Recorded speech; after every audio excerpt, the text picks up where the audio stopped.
Assalamu alaikum wa rahmatullahi wa barakatuh, bonjour à tous, on se retrouve pour une petite vidéo à travers laquelle on va parler d'une épître parmi les épîtres d'Ibn Taymiyyah, à savoir la lettre chypriote. Donc cette lettre a une histoire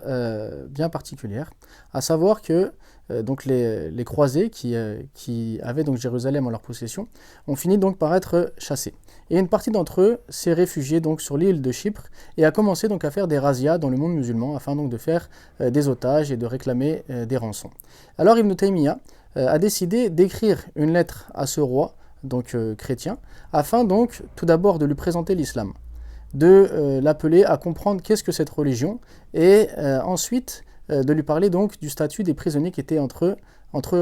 ses mains. Alors, ce qui est intéressant donc dans cette lettre, c'est qu'on voit que Ibn Taymiyyah donc essaie de créer un dialogue avec ce roi chrétien, afin donc de lui exposer donc qu'est-ce que l'islam et de faire naître donc une discussion plus profonde sur ces questions. Il lui propose même de venir le rencontrer afin donc de détailler donc tout cela ensemble donc de visu. Également ensuite, il lui parle donc des prisonniers qu'il a entre ses mains et il lui demande bien entendu donc de s'occuper d'eux convenablement et de les libérer. Et pour cela, il va rappeler que lorsque les terres musulmanes ont été envahies par les Tatars et que des juifs, des chrétiens et des musulmans ont été faits prisonniers, Ibn Taymiyyah lui-même s'est déplacé, est allé à leur rencontre afin d'exiger la libération de ces juifs et de ces chrétiens qui vivaient en terre d'islam. Et donc il montre que,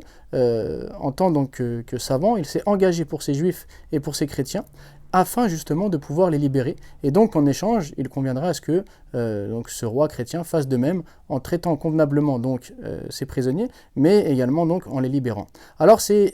une lettre très intéressante puisque ça nous permet de voir comment est-ce que les savants de l'islam ont toujours cherché donc à dialoguer et à présenter donc la foi musulmane à ceux qui n'étaient pas donc de leur religion, et comment ils ont toujours défendu la justice et combattu l'injustice, que ce soit pour des gens donc qui partageaient leur foi, à savoir donc les musulmans qui sont entre les mains de ce roi à Chypre, ou bien pour même des personnes donc qui n'étaient pas musulmanes, comme ces juifs et ces chrétiens qui avaient été faits prisonniers par les Tatars. Donc c'est un livre enrichissant qui nous permet de découvrir une autre facette donc d'Ibn Taymiyyah, ce grand savant, mais également qui nous permet donc de voir, de découvrir donc la croyance musulmane d'une manière très explicite, très simplifiée, mais néanmoins bien détaillée, puisqu'il rentre dans de nombreuses questions, dont toutes les questions sur lesquelles chrétiens et musulmans divergent, à savoir le statut donc de Isa ibn Maryam, de Jésus le fils de Marie. Alors c'est une lecture très intéressante qui nous permet de découvrir une facette de l'histoire trop peu connue.